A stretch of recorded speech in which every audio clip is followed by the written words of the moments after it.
ഗീ റൈസിൻ്റെ കോംബോയും അതേപോലെ varieties of മന്തി ആയാലോ? അപ്പോൾ ഞങ്ങൾ ഓർഡർ ചെയ്ത് നെയ്ച്ചോറിൻ്റെ 2 ടൈപ്പ് കോംബോയും അതേപോലെ 3 ടൈപ്പ് ഓഫ് മന്തിയാണ്. ഗീ റൈസിൻ്റെ ഒപ്പം തന്നെ ഇവർ ചിക്കൻ്റെ ഗ്രേവി അതേപോലെ ദാല് സലാഡ് ഈ 3 അഡീഷണൽ ആയിട്ട് അവർ കൊടുക്കുന്നുണ്ട്. അതെനിക്കൊരു വെറൈറ്റി ആയിട്ട് തോന്നി. ആദ്യം തന്നെ കാസർഗോഡ് സ്റ്റൈലിൽ പള്ളിക്കറി കഴിച്ചു. അതും കൂട്ടി ആ നെയ്ച്ചോറ് കഴിച്ചപ്പോൾ അടിപൊളിയായിരുന്നു. ഞാൻ ഫസ്റ്റ് ടൈമാണ് തോന്നുന്നു കാസർഗോഡ് സ്റ്റൈലിൽ പള്ളിക്കറി കഴിക്കണേ.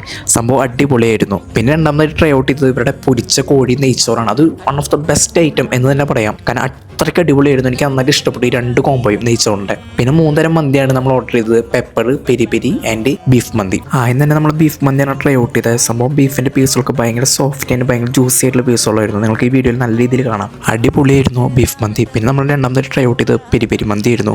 നല്ല സ്പൈസി ഫ്ലേവറിൽ തന്നെയായിരുന്നു. ഇതിൻ്റെ ഒപ്പം തന്നെ കാന്താരി അഫ്ഗാനി ഫ്ലേവേഴ്സ് കൂടി ഉണ്ട്. പിന്നെ മൂന്നാമതായിട്ട് ട്രൈ ഔട്ട് ചെയ്തത് പെപ്പർ മന്തിയാണ്. അതുകൊണ്ട് ഒരു സ്പെഷ്യൽ ഐറ്റം ആയിട്ട് എനിക്ക് ഫീൽ ചെയ്തു. കാരണം ആ ഒരു ഫ്ലേവർ ഒരു നല്ലൊരു രീതിയിൽ തന്നെ സെറ്റ് ആയിട്ടുണ്ട്. കാരണം നോർമൽ പെപ്പർ മന്തിന്ന് ഇത്തിരി വ്യത്യസ്തമായിട്ടൊരു ഫ്ലേവർ തന്നെയായിരുന്നു. പിന്നെ ഇതിനൊപ്പം കിട്ടുന്ന മന്തി റൈസ് ആണെങ്കിലും ഗീ റൈസ് ആണെങ്കിലും അൺലിമിറ്റഡ് ആണ്. വയറ് നിറച്ച് കഴിക്കാം. അപ്പോൾ നിങ്ങൾ എന്തായാലും ഗീ റൈസിൻ്റെ കോംബോയും അതേപോലെ തന്നെ മന്തീസും ട്രൈ ഔട്ട് ചെയ്യുക. അപ്പോൾ ഈ വീഡിയോ എത്രയും പെട്ടെന്ന് ബാംഗ്ലൂർ ഫ്രണ്ട്സിന് ഷെയർ ചെയ്യുക എന്ന് പറഞ്ഞുകൊണ്ട് ബൈ ഫ്രം ഫുഡി ടോം.